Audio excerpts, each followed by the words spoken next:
welcome to Storytime with Miriam. Tonight, the story I have for you is called A Squiggly Story by Andrew Larson and Mike Lowry. And I chose this book because I know that most of you right now are learning from home.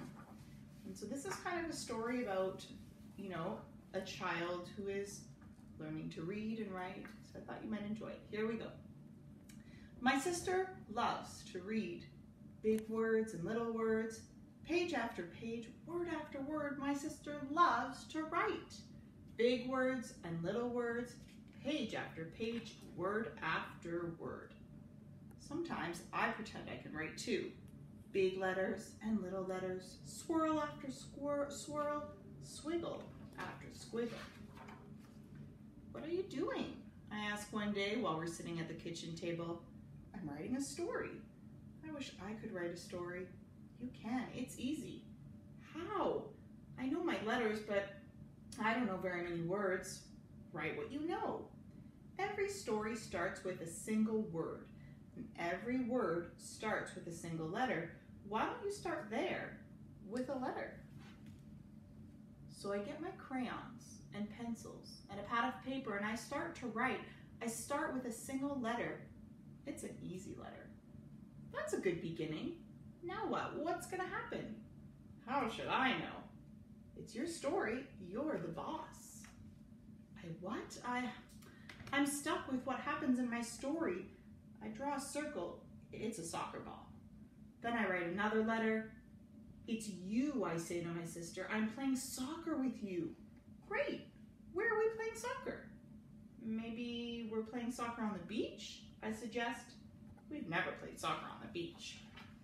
So I do a bunch of dots for the sand on the beach, and then I make a bunch of V's, big V's and little V's, wave after wave in the ocean.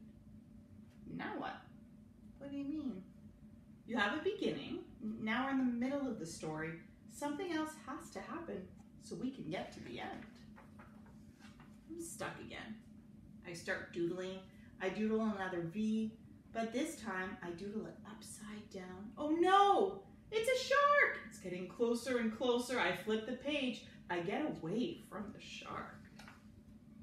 The next day, I bring my story to school. It's my turn for show and tell. That means I get to sit in Miss Singh's chair. Everyone else sits on the carpet, ready to listen. Last night, I started to write a story.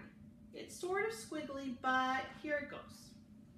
Once upon a time, there was a brother and a sister, and they loved to play soccer.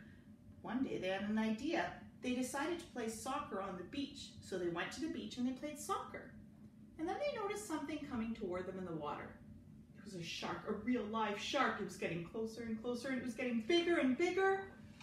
And that's as far as I got. That's wonderful, says Mrs. Singh. What happens next? What about the shark? What about the brother and the sister? I don't know, I'm stuck. Class, does anyone have an idea? Jake waves his hand in the air. I do. Maybe one of them kicks the ball and it hits the shark in the head, and then maybe the shark bites the ball with his big pointy shark teeth. Aaliyah offers another idea. What if the shark's name is Squiggles?